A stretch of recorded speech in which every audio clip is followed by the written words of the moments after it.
What's the definition of outlaw? The definition of outlaw is someone who doesn't belong or doesn't follow laws.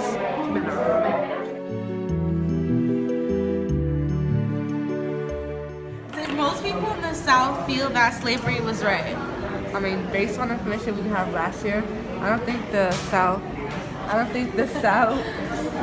some people from the South probably didn't agree with their like amendment or like the thing when they went enslaved, but they just like had to because they're in the South.